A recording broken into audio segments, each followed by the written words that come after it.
Have you ever considered what is the best way to transport your luggage on your bicycle?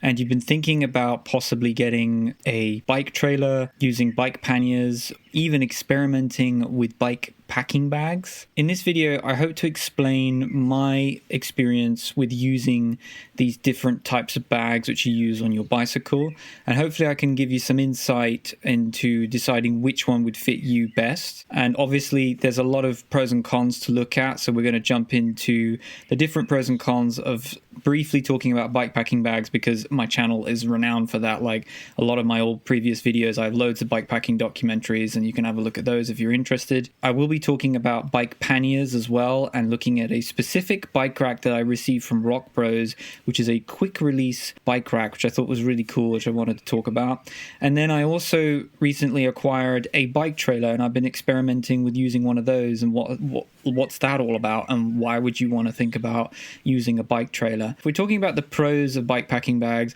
the first thing should be aerodynamics. Bike packing bags are very sleek, and they like hug the frame, and they reduce a lot of drag that you would get when you're riding, making them ideal for keeping a good speed on off-road adventures. And that is definitely one thing I had in mind when I was touring. Their versatility is really cool. So basically you can install them and mount them onto basically any bike with no tools needed, no rack, and they're really quite easy to fit. You've got to be careful with like what frame that you put it on, because sometimes that can affect the paintwork if you're going like on off-road tracks. But if you're sticking to roads, it shouldn't cause any damage to your bicycle frame and the paintwork. Also, another thing which is quite obvious, they're extremely lightweight. The typical bike packing setup is to have a front bag, frame bag, and a saddle pack at the back. And they all can range in different literage on their capacity.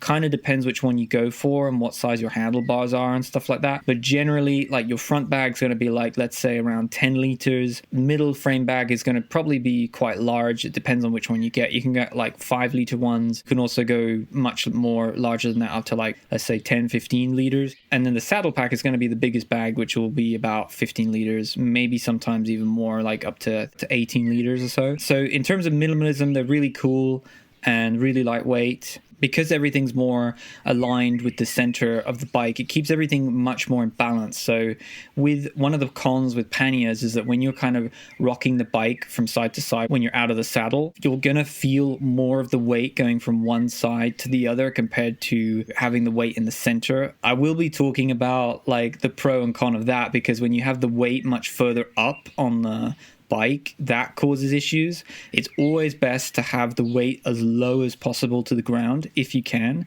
especially when you're using cargo bikes. That's one of the reasons why they have the weight really, really low. Pros and cons, if we want to summarize it, is with bike packing bags, they're lightweight, they're minimal, they're easy to install, and they are very aerodynamic. And then if we're talking about some of the cons of using bike packing bags, they are a limited capacity. So generally, I've not seen bike packing bags go above 18 liters. So for example, if you take some bike panniers, one of the plus sizes, you've got 20 liters on each side. So that's 40 liters already. And that's like standard bike panniers. That is a big difference, is the limited capacity. So you've really got to be, if you're into minimalist traveling and you're very simple, then bike packing is totally the way to go. I've found that it can be a bit of a drag when it comes to packing up, because everything's kind of going into this very narrow spaces and everything. So sometimes packing can be a bit slow, but I don't find that to be a massive issue. You can learn over time, but larger panniers, you basically got more space, so you got no issues with that, and you can just shove it all in the bag and then you can just go. Now with bike packing, I've found if you've got a lot of stuff, you generally need to be a bit more creative and be a bit more attentive with your packing. You also want to consider that the weight distribution can be a factor. So when you're putting all this weight under your seat post and on the frame and on the handlebars, you've got to ask yourself, is my bike going to be able to handle that extra weight, which it normally does not have in those areas? So definitely consider that. Like, even though it's an 18 liter capacity, you're not gonna go over 10 kilos of weight, unless you've got maybe some kind of metal support that are sometimes built into bike packing bags. It kind of depends on the bike packing bag. So just consider that. Like, you don't want to overload them on weight. Some bike packing bags can be non-waterproof. I've noticed for some reason, some frame bags and front bags can be not waterproof, which is kind of bizarre. So definitely keep in mind when you're looking for these, it would need to be waterproof, definitely. I will leave some affiliate links down below. I actually like the look of some of the Rockbros stuff, and I've seen that they do a lot of different bikepacking bags, so definitely have a look at those in case you're interested. But if you're like doing like quick commuting and you just want to like take one little bag, it's perfect to do like just use your bikepacking bag. But then if you're going to be doing like shopping and you want to carry more weight and you're going to be touring into some really remote areas and you need to have extra food, of course you're going to be looking at panniers. Now, if we look at bike panniers, the traditional bike panniers, which is something I have actually, some people might think that I've never used bike panniers before, which is totally false. Like my first touring, I used traditional bike panniers. I used them on a tandem bike in Spain. I've used them on my bike, which was actually sadly stolen when I was in Spain as well. That's actually why I got the tandem bike. Bike panniers are generally larger in capacity, so you can sometimes they go up to 40 liters on one pack. So you do double that, that's going to be up to 80 liters. So that's a massive capacity. So you've got a larger capacity on your panniers, so you've got significantly more storage space, which basically means you can go for multiple days without needing to refuel on food supplies and stuff like that. You can carry more weight, you can carry more items if you're going to be doing photography while touring, or if you're going to be like doing your local shopping or whatever. Then of course it makes sense to have a traditional bike pannier. And on top of that, when you've got a rack on the back, you can have a larger weight capacity, and I will be talking about that in a minute. I know it sounds kind of crazy, but I have carried guitars on the side of my bike. Bikepacking, you basically can't. What I've discovered with bikepacking is you cannot carry a guitar unless you've got a very small travel guitar. If you're traveling with an oversized item like an instrument or anything like that, you're gonna need to have something like a bike rack. Like there's no other exception for that. Another plus side or a pro with bike panniers is you've got easier access to get to your stuff. Everything's like neatly packed and it's easier. You just got generally more space to organize everything. It doesn't need to be absolutely crammed in. A lot of the weight is also going to be off the frame, which is another plus side. So you've got less weight that's sitting around the frame and the front of the handlebars. It can be also a benefit of having the two panniers on the front wheel. That's definitely a plus side. And then you basically got like maybe you've got 40 liters on the front and then you can have 80 liters on the back. Makes your bike incredibly heavy. So definitely think about getting a bike that's strong and sturdy. But then you can basically carry way more, which is really cool. I would say when you're commuting, obviously panniers are the way to go because it's just much more easier. You can like fit very strange items. I've also found that there's more waterproof options with bike panniers, but that is a hit or miss. Like I would say you can easily find in both genres, you can find waterproof bags, but definitely if you're going to be doing any touring, get a waterproof bag. Definitely don't skimp on that at all. Let's talk about some of the cons of having bike panniers. So you're going to have reduced aerodynamics, so you're going to have more drag when you're riding. Definitely when I had my guitar and I was riding through this windy part of southern France, like you get way more wind that's like being picked up by something like oversized as a guitar. In windy conditions, it definitely slows you down. It can make it more difficult to keep the bike in balance. Some bikes you need to check if they're compatible to even have a bike rack. Now this is when I would like to talk about something that I received from the company called Rockbros. It's actually a quick release bike rack, so it's really fascinating and it doesn't cost a lot of money and it can be fitted to almost any bike. It's got incredibly high capacity, so you can put up to 110 pounds for my American audience, and then for everyone else in the metric system you can carry up to 50 kilos, so that is fantastic. I even tried sitting on it briefly. I don't recommend that, but you can, in a pinch, you can carry someone like let's say a kilometer on a flat road. You can totally carry someone briefly from like the train station to your house or something. It does come with a mud guard which fits underneath it. You can also adjust everything, so it's got a really universal fit. It's also got these like little support arms that stick outwards on left and right of the bike rack, and that basically allows that when you put your bike panniers on,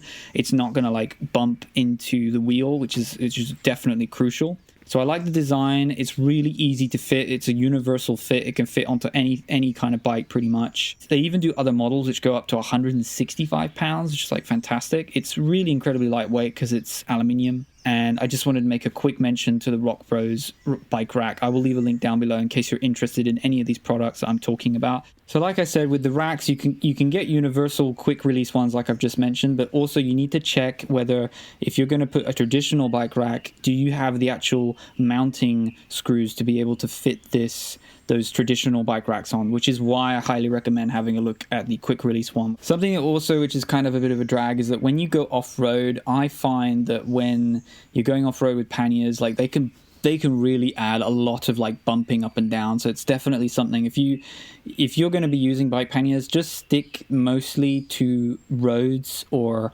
even gravel roads are much better. If you're going off-road, like completely off-road on a VTT or an MTB mountain bike track, like panniers is not really the best option. I would say personally, in my experience, when I was in New Zealand, I was using bikepacking bags, and I found that to be a lot better going off-road. Now, this is why, if you have an e-bike, which I highly recommend, just if you want, I will leave a link to an e-bike conversion kit, which I actually made a whole video about from Yosepower.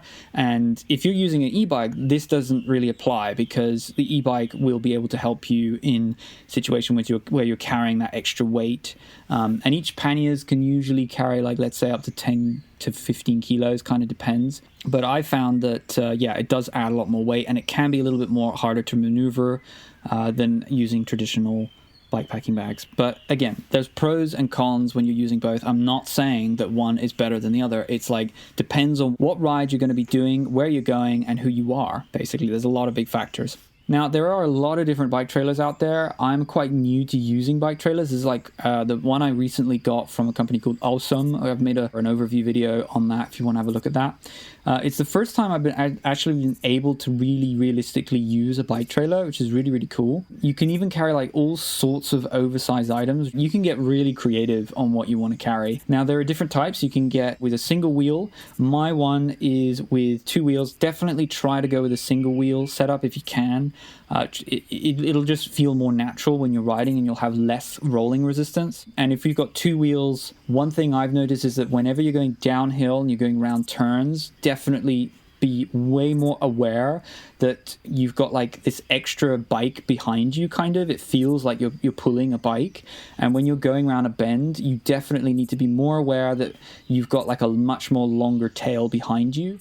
They've got a huge capacity, so obviously one of the really cool things is that you can fit all sorts of weird items. Like you could put instruments, you could put recording equipment, you could put all sorts of shopping, you could put bags of cement, you could put DIY stuff, plants, you could put rocks, you can carry pets, for example, like you can carry animals, you could carry also humans, so you could also have like, kids in the back, pallets, wooden pallets, solar panels. I've got a solar panel on mine, which you totally could not carry if you were doing just bikepacking. There's no way you could carry a 200 watt panel without it being like rollable.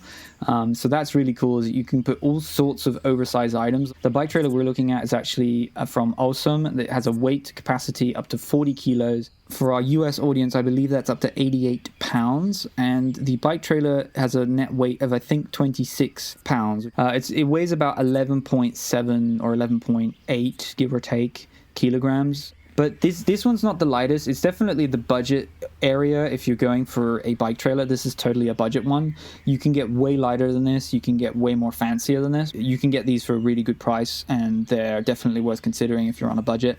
And if you're not going like off-road and stuff like that, then that's totally something worth looking at. Something with bike trailers is you've got less stress on the frame, so that's another plus side. The fixing that I have on mine is really easy. It just like clips straight in. Whenever you're going on flat surface, I've noticed that they're really cool to use. So in a city, if you're living in the Netherlands or anywhere in a flat area, bike trailers are really, really good. And it's really a very versatile piece of equipment that you should be thinking about having in your bike arsenal. Now, let's talk about some of the cons, because there are definitely cons to using bike trailers from what I've discovered.